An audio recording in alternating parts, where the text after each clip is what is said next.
The air in the lawyer's office didn't smell like old paper or expensive wood. It smelled like cheap lemon bleach and anxiety. Aunt Clara sat across from me, her fingers digging into the vinyl armrests of her chair until her knuckles turned the color of skim milk. She hadn't looked at me once since we entered the building. Instead, she kept her eyes locked on the heavy manila envelope resting on the center of the desk. To her, that envelope wasn't just a legal document. It was a receipt for 30 years of unmet expectations. "You don't deserve a single cent of it, Maya," she said, her voice dropping into that quiet, venomous register she usually reserved for criticizing my mother's funeral arrangements. "You spent her final years playing the dutiful granddaughter, but we all know what you were really doing. You were digging your heels into her life, waiting for her to drop." I kept my hands folded in my lap. I had promised myself on the drive over that I wouldn't match her volume or her malice. Grandma Evelyn had spent the last decade of her life surrounded by noise, Clara's constant demands for loans, the endless bickering over who would pay for the assisted living facility, the frantic calls about credit card bills. I wanted this final chapter to be quiet. "I stayed because she asked me to, Clara," I said softly. "Don't call me Clara, I am your aunt, show some respect." She snapped her purse shut, the metallic click sounding like a small pistol firing in the cramped room. "You stayed because you knew she was slipping. You manipulated an old woman whose mind was going soft. It's disgusting, it's greedy." The door opened, cutting off whatever she was about to say next. Mr. Vance, Clara's attorney, walked in.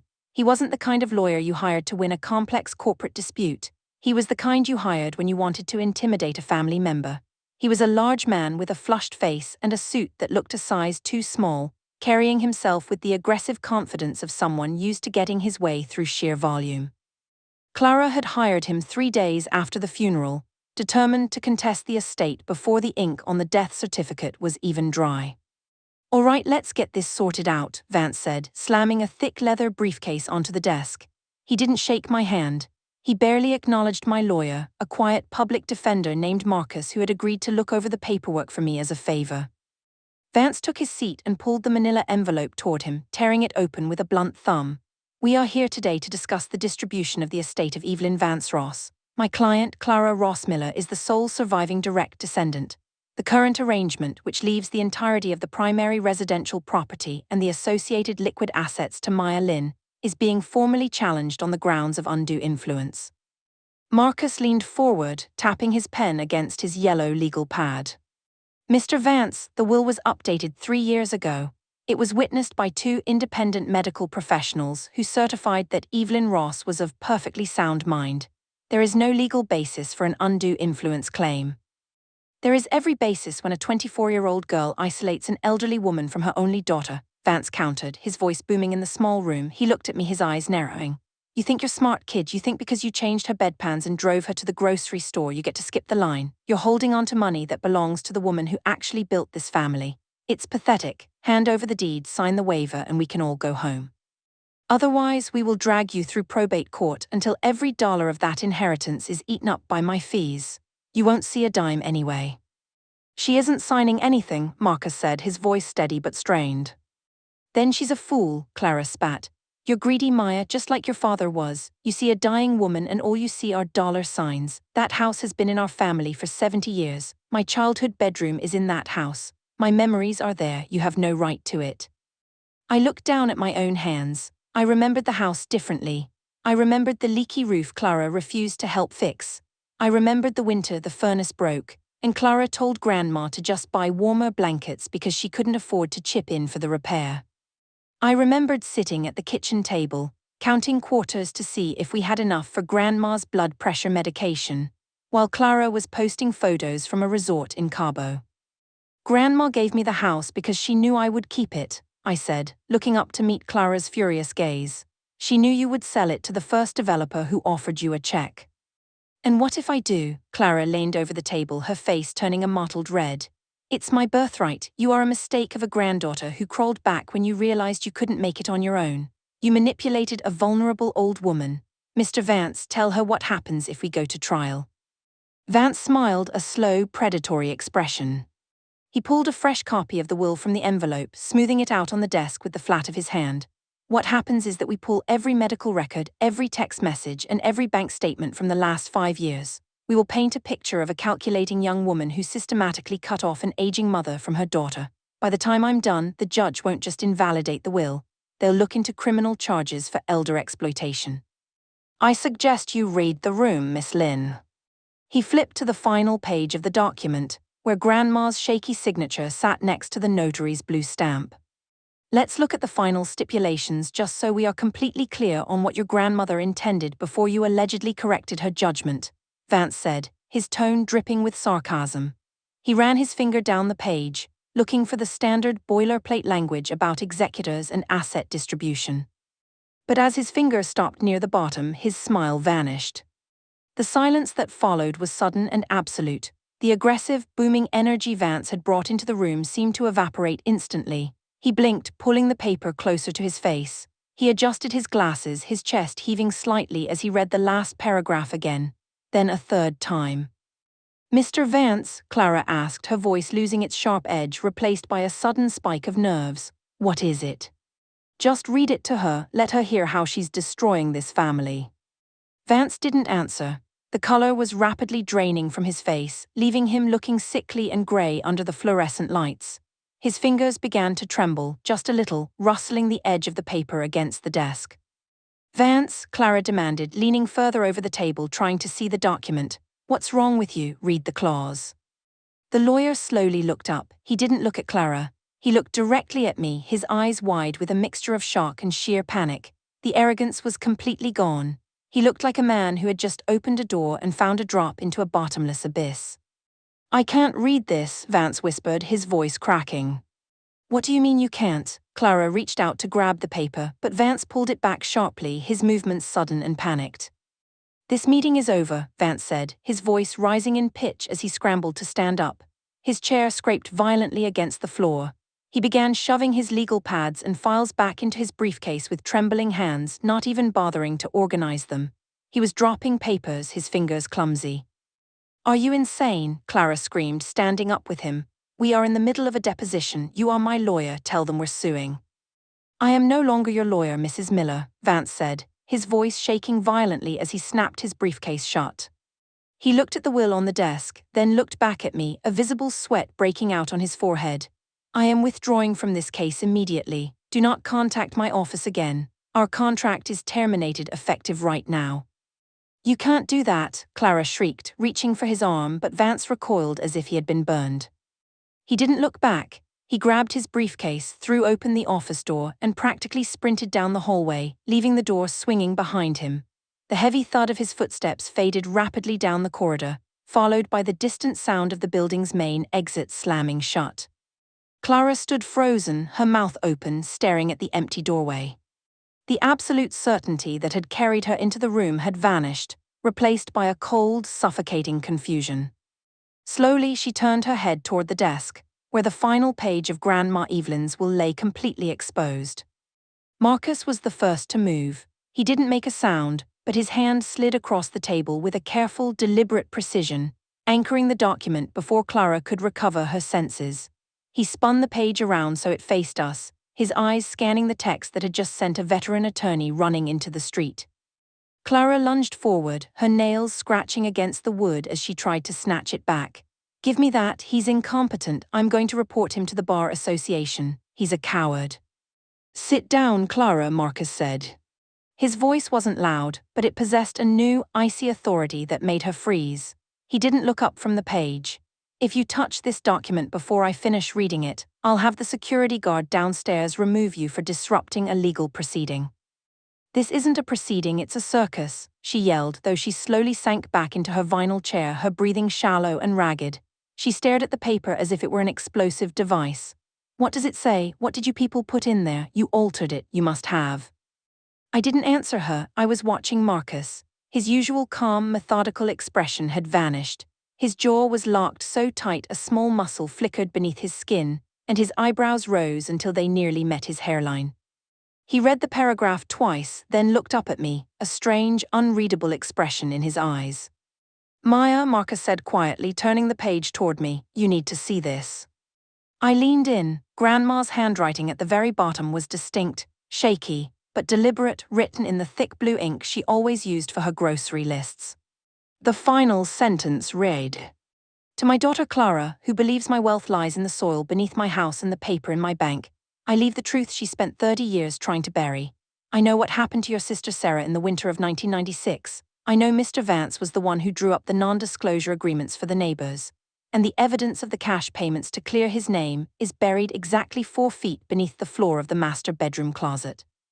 The room became so quiet I could hear the hum of the old fluorescent light fixture overhead.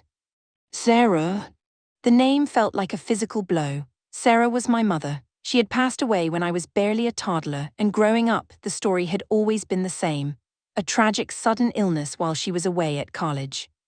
Clara had always used it as a weapon against me, telling me that my mother had abandoned the family long before she died, leaving nothing but debts and shame.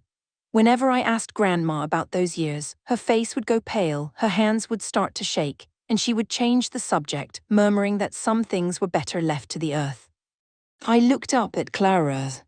The transformation was terrifying. The fierce, righteous anger that had fueled her for the last hour had completely drained away. Her skin wasn't just pale anymore. It had a grey, translucent quality like old wax. Her mouth hung slightly open, her lips twitching as she tried to form words that wouldn't come out. She was staring at the sentence on the page, her eyes darting left and right as if she were trying to physically erase the ink with her gaze. "It's a lie," she finally whispered, her voice barely a rattle in her throat. She was crazy. The old woman was losing her mind. She didn't know what she was writing. "Mr. Vance seemed to think she knew exactly what she was writing," Marcus noted dryly. He leaned back in his chair, tapping his pen against the table, though his eyes never left Clara's face. An attorney doesn't resign on the spot over the ramblings of an unstable client's mother. They resign because they realize they've been practicing law while actively participating in a multi-decade criminal conspiracy. "Shut up," Clara screamed, her voice cracking into a high, desperate screech. She slammed both palms onto the desk, her entire body shaking. "You don't know anything. You're a third-rate lawyer handling a garbage estate. You don't know what our family went through." She turned her eyes to me, and for the first time in my life I didn't see contempt in them. I saw absolute naked terror. "Maya, listen to me," she said, her voice dropping into a frantic, pleading tone that made my skin crawl. She reached across the table, trying to grab my hands, but I pulled them back out of her reach. "Your grandmother was confused. You know how she got at night. She would confuse names, she would remember things that never happened. Sarah died of pneumonia, you know that, we have the certificates, we have the hospital records." "Did Mr. Vance arrange those records too, Clara?" I asked. My voice felt detached, as if someone else was speaking through me. The room felt incredibly small, the air thick and difficult to breathe. No, of course not." Clara was hyperventilating now, her chest rising and falling rapidly.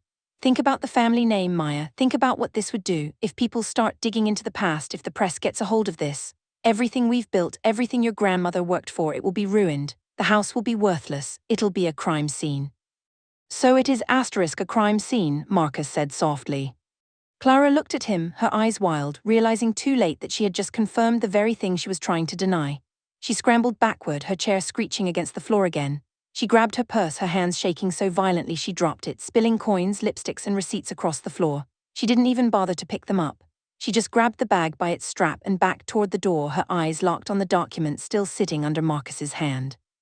"If you dig up that floor," she whispered, her voice trembling with a feral, desperate menace, "you will destroy everything. You think you're getting a house, Maya, you're getting a curse, you leave it alone.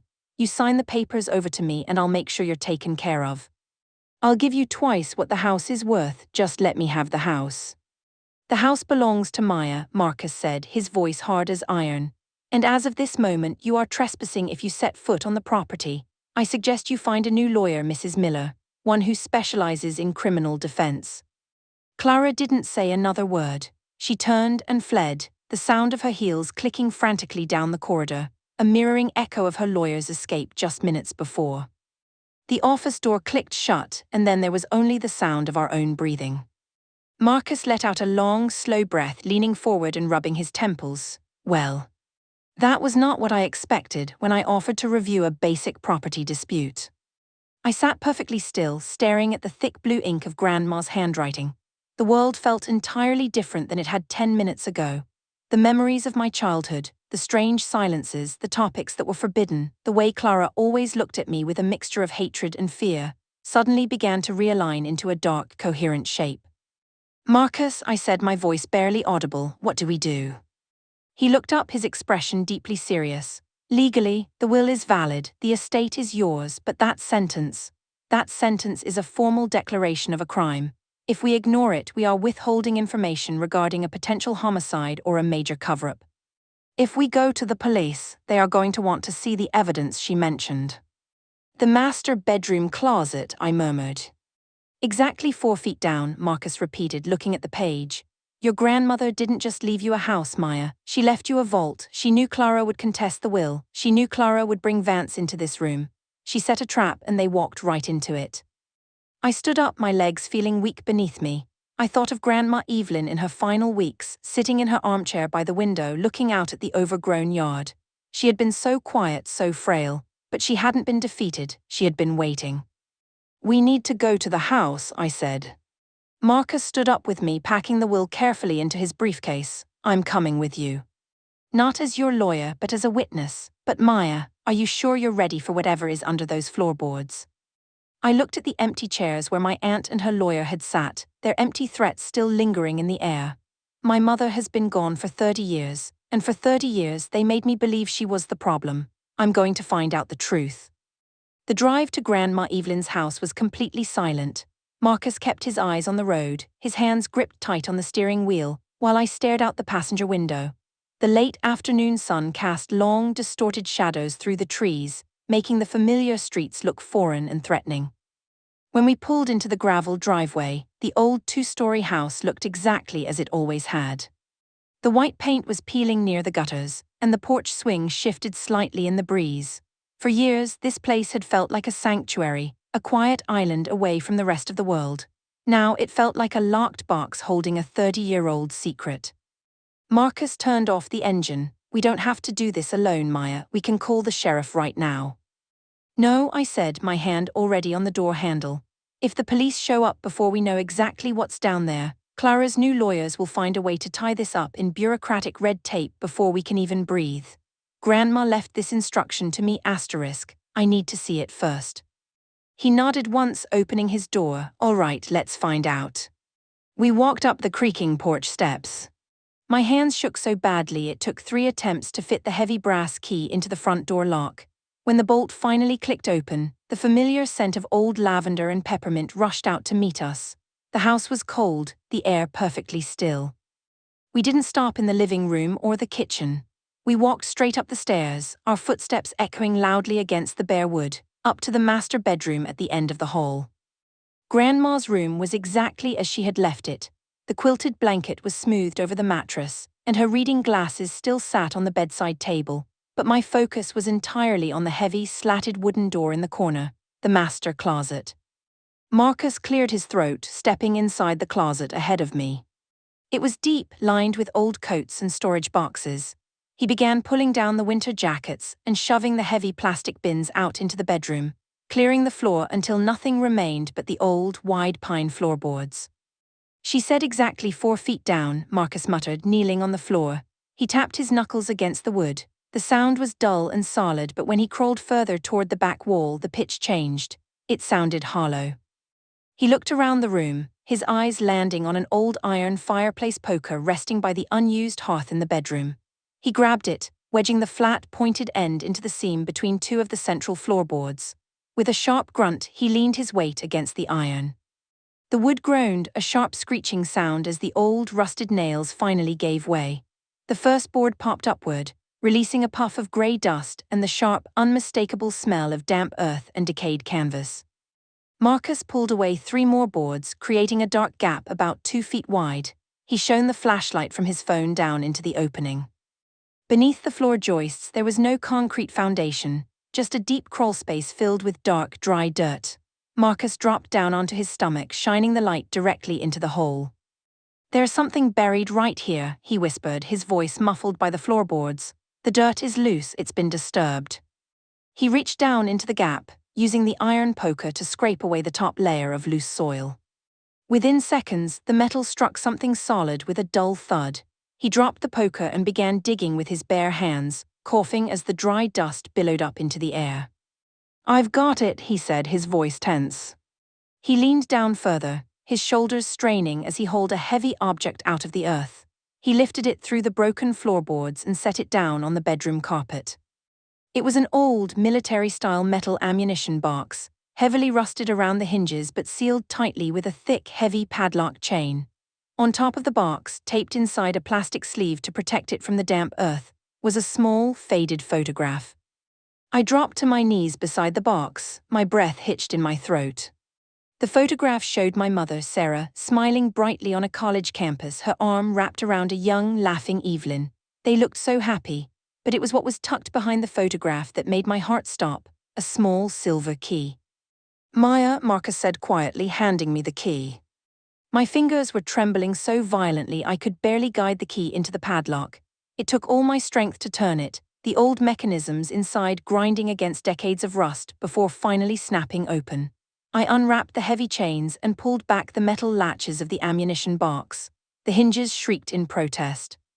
Inside, the box was meticulously organized, preserved perfectly against the passage of time. At the very top lay a thick leather-bound diary. Beneath it were stacks of legal documents, bank statements, and a series of official-looking ledger sheets. I picked up the first legal document. It was a formal non-disclosure agreement from the winter of 1996. My eyes scanned the text, the legal jargon fading away as the horrific truth revealed itself. The documents outlined a massive vehicular cover-up. On a freezing night in December 1996, a prominent local developer's son had been driving drunk when he struck a young woman walking along the icy shoulder of the state highway. That woman was my mother, Sarah. She hadn't died of pneumonia in a distant hospital. She had died on the side of a dark road because the driver had panicked and fled the scene. But the horror didn't stop there. The next document was a signed agreement detailing a massive cash payment, hundreds of thousands of dollars, funneled through a shell company directly into a bank account controlled entirely by my Aunt Clara. Clara hadn't just discovered the truth, she had sold it. She had used her own sister's death as leverage to secure her financial future. And the attorney who had brokered the entire deal, ensuring the police investigation was quietly shut down, and the neighbors were paid off to keep quiet about what they saw that night. Jonathan Vance. I picked up the diary, opening it to the final pages. Grandma Evelyn's handwriting filled the sheets, written during the final months of her life. "They thought I didn't know," the entry read. "Clara told me Sarah ran away, that she died far from here, but I found the bank statements in Clara's desk a year later. I found Vance's signature on the payoffs. By then, the statutory deadlines had passed for the traffic incident, but the blackmail, the tax evasion, and the judicial corruption have no expiration date. I spent 20 years quietly gathering every receipt, every check clone, and every wire transfer record. I knew if I went to the police while I was alive, Clara would find a way to destroy the evidence. She controls everything, so I waited. I left it all to Maya. Maya is the only one strong enough to finish this." A single tear fell from my face, smudging the ink on Grandma's page. All those years of being called a burden, all those years of Clara telling me my mother was a disgraced runaway, it was all a calculated lie to keep me from asking questions. Clara needed the house because she knew the evidence of her lifetime of greed was buried right beneath her feet. Suddenly, the front door downstairs slammed shut. The heavy, frantic echo of footsteps sounded in the hallway below, followed by the sharp, desperate voice of Aunt Clara shouting into the empty house. "Maya, I know you're up there. Don't touch anything. You have no idea what you're doing." Marcus instantly stood up, stepping between me and the bedroom door. She must have followed us from the office. The footsteps sprinted up the stairs, loud and erratic. A second later, Clara appeared in the doorway of the master bedroom. She looked completely unraveled. Her hair was falling out of its neat pins, her coat was torn at the sleeve, and her eyes were wide and bloodshot. She took one look at the broken floorboards, then at the open metal box sitting between my hands, and she stopped dead in her tracks. All the color left her face. She looked like a ghost standing in the doorframe. "You found it," she whispered, her voice dropping into a hollow, dead tone. "You sold her, Clara," I said. My voice wasn't shaking anymore. It was cold, steady, and filled with a quiet rage that terrified even me. "You sold your own sister's life to buy your freedom." And you let me grow up believing she abandoned me. You don't understand. Clara took a frantic step forward, her hands raised in defense. The boy who hit her, his family owned half the state. If I fought them, we would have got nothing. We would have been crushed. I did it to save the family. I did it for the money we needed to survive. You did it for yourself, I said, standing up slowly, holding the leather diary tightly against my chest. You spent 30 years living off the blood of my mother, and you brought your corrupt lawyer into Grandma's house to steal the last piece of land she had left. Give me the box, Maya, Clara pleaded, her voice cracking as tears finally spilled over her wrinkled cheeks. She looked pathetic, stripped of all her artificial grandeur. Please, if you take that to the police, I'll go to prison. Everything I have will be gone. We are family. Your grandmother wouldn't want this. Grandma is the one who built the trap, Clara, I said, pointing to the open floorboards. She spent 20 years preparing for this exact day. She knew exactly what you were. Marcus stepped forward, pulling his phone from his pocket. The screen was already lit up, showing an active call to the county sheriff's department. The operator's voice could be heard faintly through the speaker. The deputies are already on their way, Mrs. Miller, Marcus said clearly. I suggest you sit down and wait for them. Clara looked at Marcus, then back at me, realizing with absolute finality that the empire of lies she had spent her entire adult life constructing had completely collapsed. She didn't fight. She didn't scream. She simply sank to her knees on the hallway floor, burying her face in her hands as the distant, echoing wail of police sirens began to rise from the highway in the distance. I walked over to the window, looking out at the front yard as the flashing red and blue lights began to reflect against the trees. For the first time in my life, the weight in my chest was gone. The silence in Grandma's house wasn't a cover-up anymore. It was finally peace.